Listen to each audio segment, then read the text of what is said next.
Hello, it's time for another reading, and today not only do I have Kiara, I have a Dr. Seuss book.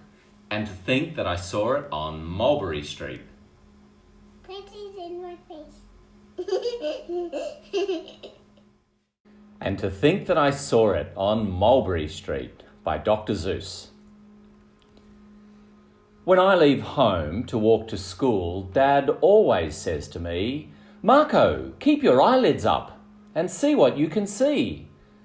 But when I tell him where I've been and what I think I've seen, he looks at me and sternly says, "Your eyesight's much too keen.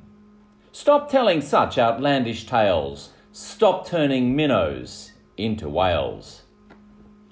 Now, what can I say when I get home today? All a long way to school and all the way back, I've looked and I've kept careful track. But all that I've noticed, except my own feet, was a horse and a wagon on Mulberry Street. That's nothing to tell of, that won't do, of course. Just a broken down wagon that's drawn by a horse. That can't be my story, that's only a start. I'll say that a zebra was pulling that cart. And that is a story that no one can beat when I say that I saw it on Mulberry Street.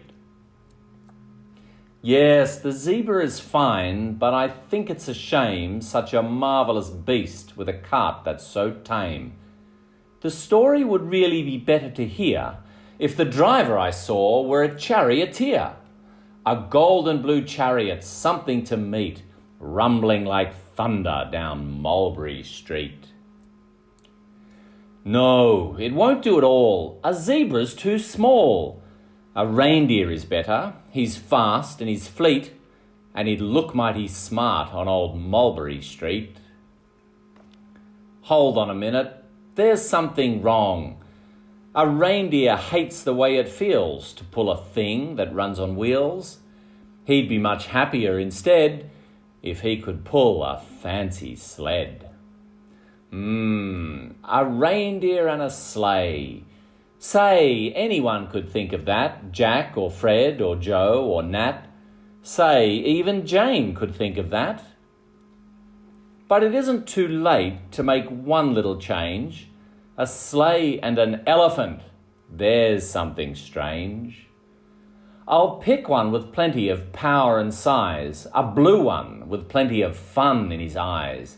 And then, just to give him a little more tone, have a Raja with rubies perched high on a throne.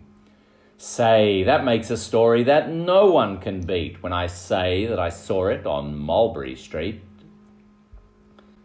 But now I don't know, it still doesn't seem right. An elephant pulling a thing that's so light would whip it around in the air like a kite. But he'd look simply grand with a great big brass band. A band that's so good should have someone to hear it, but it's going so fast that it's hard to keep near it. I'll put on a trailer, I know they won't mind if a man sits and listens while hitched on behind.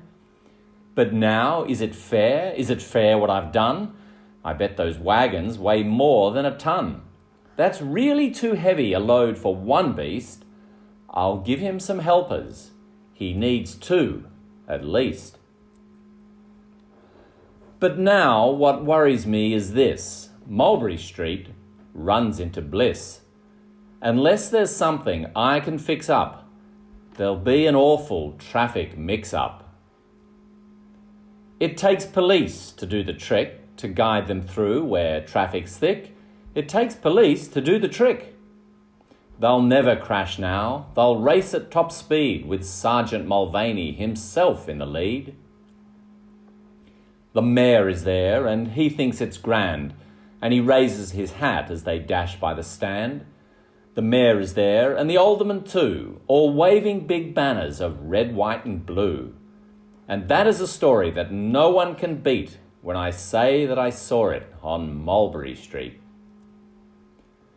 With a roar of its motor, an aeroplane appears and dumps out confetti while everyone cheers. And that makes a story that's really not bad, but it still could be better. Suppose that I add a Chinaman who eats with sticks, a big magician doing tricks, a 10-foot beard that needs a comb. No time for more, I'm almost home. I swung round the corner and dashed through the gate. I ran up the steps and I felt simply great, for I had a story that no one could beat, and to think that I saw it on Mulberry Street. But Dad said quite calmly, "Just draw up your stool and tell me the sights on the way home from school." There was so much to tell, I just couldn't begin. Dad looked at me sharply and pulled at his chin. He frowned at me sternly from there in his seat. Was there nothing to look at? No people to greet? Did nothing excite you or make your heart beat? "Nothing," I said, growing red as a beet, "but a plain horse and wagon on Mulberry Street."